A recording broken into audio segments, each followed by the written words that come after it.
En mor mar Nyakwaramogi ni medo kete Ramogi TV machiegni weche manyien makage kacha nyinga Milton Ochieng. Ji 14 owito ngimagi kama moko 54 dhi nyime gi yudo thieth e ute thieth mopogore kaluwore gi masira ma koch mar apaya manotimore kogwen ma kawuono e kind bas kod nyamburko matin. Kaluwore gi joneno, basno mar kambi mar Coast Bus maneri kowuok Kisumu kochomo Mombasa ne ni kod ng'ikruok kata kapok nowuok Kisumu ka brek mare nochweyo chot kochopo machiegni kod Migaa momiyo nopodho kuom nyamburko matin mane nitiere mbelene. Simpros Okinda nigi mathoth. Chumbe modong' mag bas kod nyamburko matin nyiso rach mar masirano mano mondo timre kar sa 10 kogwen e alwora mar Migaa, kaunti ma Nakuru. Chiemo, lewni kod mwandu mamoko mag jowuoth odong' ka okere apaya. Safar mar Mombasa ong'adore gi ekore. Joneno mano mondo chopo ka temo kar nyalogi mar reso moko kuom oganda mane pod omoko e chumbe mag bas. Masira ma kochno notimore e kind bas mar Coast Bus maneri kowuok Kisumu kochomo Mombasa mawachore ni brek mare nochot. Gima nomiyo tumo nyamburko matin maneri nie mbelene mokelo tho mar ji 13 kendo weyo ji 55 gi hinyruok. This morning we have had a tragic road accident which occurred at around 4 in the morning. At this point along Eldoret Nakuru Highway, at this point known as Migaa, involving a Coast Bus and a small car, Toyota Passo. Kalure kod joneno, basno ne ni kod ng'ikruok kata kapok ne owuok Kisumu, ka jowuoth wachore ne osiko nyiso jariembo mondo lokgi e gari machielo. Gari ilikuwa inatoka Mombasa inaelekea Kakamega kuchukua watu, ndio wakuje Kisumu wachukue sisi wenye tulikuwa Kisumu. So tukangoja, tunaambiwa gari imetoka Mombasa lakini iko na shida. So tukangoja tu, ikakuja saa 10:50 hapo tukapanda sisi. Tukikuja nasikia kuna baba alikuwa anasema hapo ndani eti gari haijafanywa service. So tukakuja, but gari ilikuwa inashindwa kupanda mamilima. Tukafika Kericho, watu wakasema hatuwezi endelea na safari. Mtushukishe kampuni angalie gari nyingine, tufanyaje itupeleke Mombasa. So watu wakakasirika hadi wakaslap madereva. Wakawaambia watafute gari nyingine tupeleke wapi? Mombasa. Wao wakashika wakasema kuna mechanic anatoka Kisumu. So mechanic akakuja akajaribu kutengeneza gari kanguruma. Roda menachiel kuom jowuoth manerekenie basno mabende otonyo kod adhola matin e lwete manenore. Lero ni kata obedo ni fundi no temo loso nyamburkono, nenore ni onge pogruok ka basno ne brek mare oduogo chot kochomo Nakuru. Tukikuja hivi gari kaanza kuja kwa kasi, inapita bumps haraka sana. So watu wakaanza kusema shida iko wapi? Hadi mwingine anasema watamuulia mtoto hapo. Sasa ndo watu wakasema acheni kupiga kelele. Driver amesema breki imekatika. Sasa tukakuja tu tunapita bumps mbio. Ndio hiyo gari kanini ikagonga hiyo gari kapo hivyo. Joma wito ngima gi oting'o mine abich chwo 7 kod nyathi achiel. From the bus we have a total of 11. We have a total of 11, and from the small car we have a total of 2. The small car was carrying 5 passengers, including the driver. Ji 55 mano yudo hinyruok dhi nyime gi yudo thieth e ute thieth mopogore mantiere alwora mar Migaa. In Molo Hospital we have 10 who are now receiving treatment for various injuries. Then we have PGH Nakuru, 17 injured people who are taken there. And also Coptic has the largest number, a total of 28. Ogai mar obila e Omar Okaka Jasper Ombati lero ni nonro dhi nyime mar yango gima ne nyalo kelo masirano. Simpros Okinda, Ramogi TV. Obila maro maboro nyaka sani nono kaluwore kod pondo mag achije 13 kowuok e tesend obila mag Gigiri. Kaluwore kod ogai mar obila ma Kojolo Gilbert Masengeli, obila duto mane nie tich e kinde mane jogo pondo odinnegi king'iyo picha mag wang' dede mabiro konyo e nonrono. E kind joma nopondo en kaachiel kod Collins Jumaisi, ma en achich maduong' mitudo kod nek makoch kaluwore kod onweng'o mar ringre 6 e kar dak ma Mukuru dwe mokalo. Nyocha osedonjne kod nek mar ji 6 kendo ni rito maduoke e doho. Mimi Kirui. Kirui Oksa? Niwache kupiga picha. Okay.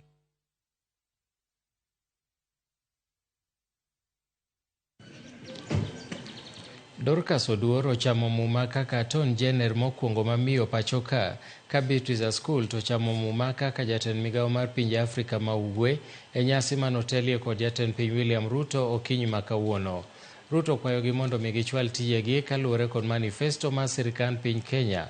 Kamano bende okwayo Dorcas mondo ne ni okonyo piny owacho e buche mathoth mane omako piny owacho kanyakla kod mago mamulo ngima jo Kenya e neno ni chenro mag chike odhi makare kaluwore kod chike mag piny. Sufficient with all the other agencies to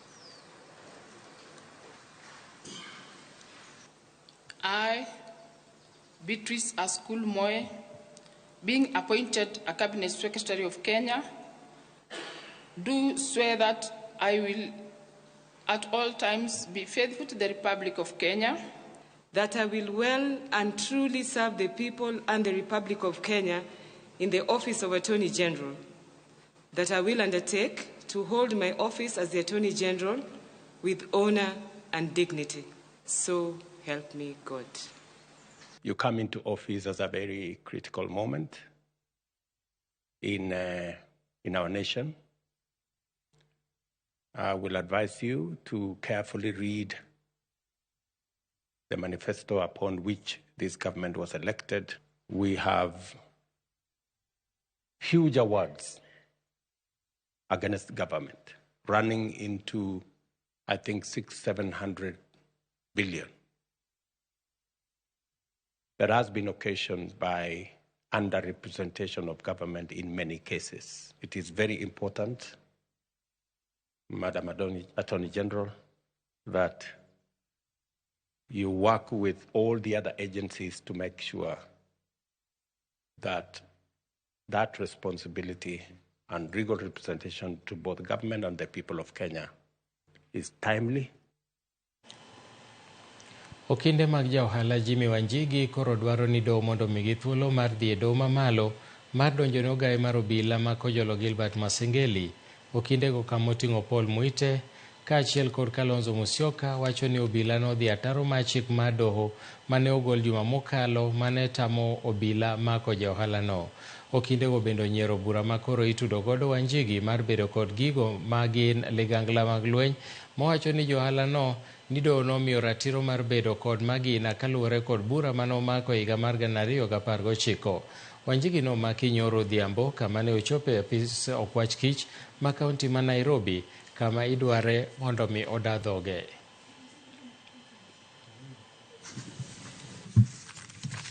Opaleji, don't shoot me! Don't shoot me! Don't shoot me!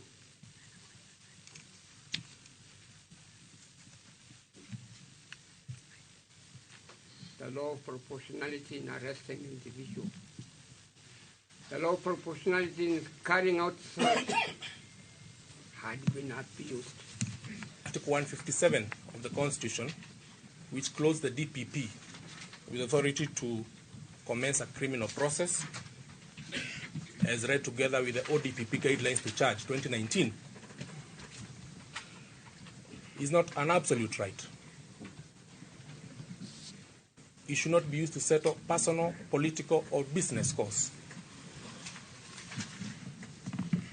And a party who is aggrieved, As read with the DPP guidelines to charge 2019, is not an absolute right for the DPP to commence or prefer criminal charges as and when requires. There are checks and balances. Jatend migawo manyien mar tije kod arita mar oganda Dr. Alfred Mutua osingo mar keto chik atamalo 6 mar osara ne jotije sirikal kaka ne osingi kod jatend piny William Ruto e kinde nyasi mar Labor Day. Mutua wacho ni apise oikore mar keto e tim singo mag jatend piny Kenya kaachiel gi Kenya Kwanza moting'o loso luor kod rito chike kind jotich kod joma ondikogi. Bende omedo noikore mar twako jotije duto masani nie ng'anyo kod mago duto machano dhi e ng'anyo. Jagoro maduong' mar kotu Francis Atwoli manoyuore romono e apisi mar jatend migawono bende omedo kwayo migawono mondo mi onon ngima jo Kenya matie pinje maoko. In wages in the last Labor Day. This government is keen on improving productivity. And because once you improve productivity, you grow industry. When you grow industry, you create more jobs. In the same hand also, we need also to promote the rights of the employer. The employer needs to have the right to employ the people they want to employ and to also to increase their productivity. What I want to promise the country is that under my watch, I'll be doing whatever I can to stop strikes before they happen. The other area we have touched on is indirect slavery practiced in the Gulf to our children who go to Saudi Arabia, Qatar, and other places where they are maimed, killed every morning. If you go to Jomo Kenyatta Airport, the Qatar airline is coming with a coffin of a Kenyan girl.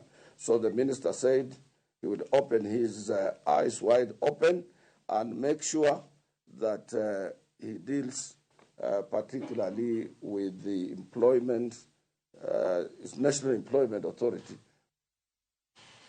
Jatend migawo mar mwandu manie bwolo Ali Hassan Joho odok ne sirikal kosiemo wang' jotelo kod migepe moko mag sirikal e bwo tend kaunti mondo mi kik bed ohinga mathiro chenro mag chwalo dongruoge ne jopiny, gino manyalo miyo jopiny neno ni ok giti. Joho oyango ni weche masiko no mono dhi nyime mag tich ne jopiny chungu gedo kaachiel gi tije mamoko mabandie okabonyo Kanyagwal mane jonema ne ochungo kontrakta ni ok gidwar winjo kowacho ni ng'ata ng'ata mondo mikoro chwal tije kako winjore maonge ywaruok kod ketho seche.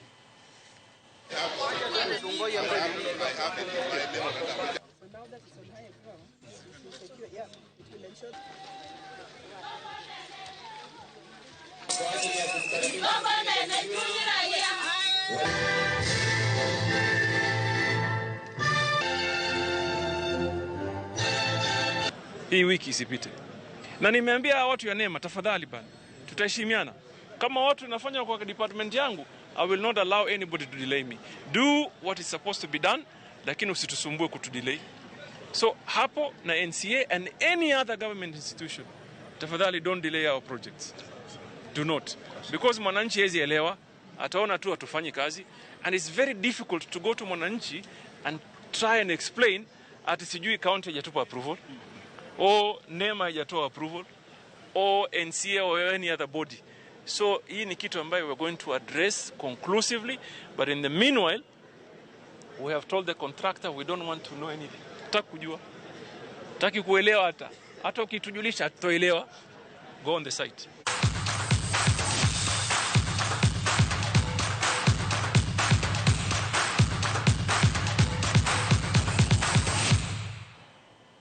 Toko wadhi tuken club ma Tottenham Hotspur nowuok amodhi mar gol 1-1 gi club ma Leicester City